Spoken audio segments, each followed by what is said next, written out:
বাংলাদেশে একটি অবাধ ও সুষ্ঠু নির্বাচন দেখতে চান বিদেশি উন্নয়ন সহযোগীরা। বরিশালে অনুষ্ঠিত আসন্ন জাতীয় সংসদ নির্বাচন ও এর চ্যালেঞ্জসমূহ শীর্ষক মতবিনিময় সভায় এই প্রত্যাশা ব্যক্ত করেন সুইডেন, নরওয়ে, ইউরোপীয় ইউনিয়ন, ব্রিটিশ হাইকমিশন এবং ইউএনডিপির প্রতিনিধিরা।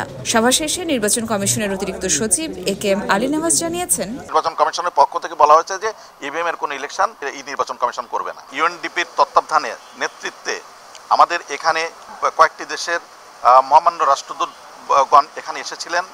তাদের মধ্যে রয়েছেন ইউরোপীয় ইউনিয়নের মান্যবর হাই কমিশনার এখানে রয়েছেন, সুইডেনের মান্যবর হাই কমিশনার এখানে আছেন, এখানে নরওয়ের মান্যবর হাই কমিশনার এখানে আছেন, এখানে আমাদের ব্রিটেনের মান্যবর হাই কমিশনারও আমাদের এখানে এসেছিলেন। এসে আমাদের আগামী দিনের কি প্রস্তুতি, আমাদের কি চ্যালেঞ্জ আছে ইলেকশনকে ফ্রি ফেয়ার করার জন্য, সে বিষয়ে আমাদের সাথে বিস্তারিত আলোচনা করেছেন। বিদেশি কূটনীতিকরা আগামী জাতীয় নির্বাচনে একটি সুন্দর, শান্তিপূর্ণ ও অংশগ্রহণমূলক ভোট প্রত্যাশা করছেন। আলোচনায় তারা বিশেষভাবে জানতে চান নারী ভোটারদের অংশগ্রহণ বাড়াতে কমিশনের কি পরিকল্পনা রয়েছে।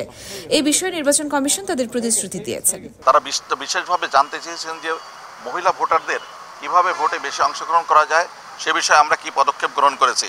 আমরা সেখানে বলেছি যে আমরা বদ্ধপরিকর মহিলাদেরকে তাদের ভোটাধিকার প্রয়োগ করানোর জন্য। আমরা মহিলাদের জন্য বিভিন্ন ধরনের আউটরিচ ক্যাম্পেইন অর্থাৎ তাদেরকে সচেতন করে তোলার জন্য যে যে পদক্ষেপগুলো গ্রহণ করেছি এবং ইতিমধ্যে যে যে পদক্ষেপ আমরা নিয়েছি সে বিষয়ে আমরা বিস্তারিত আলাপ করেছি। তারা আমাদের নির্বাচনের অগ্রগতি সম্পর্কে জানতে চেয়েছিল। আপনারা জানেন যে ইতিমধ্যে আমরা ঘরে ঘরে যে ভোটার তালিকা প্রস্তুতের কাজ সম্পন্ন করেছি। আমরা খসড়া ভোটিং সেন্টারের কাজও সম্পন্ন করেছি। অল্প দিনের ভিতরে আমাদের ভোটিং সেন্টারও নিশ্চিত হয়ে যাবে যে কোথায় কোন ভোটিং সেন্টার স্থাপিত হবে।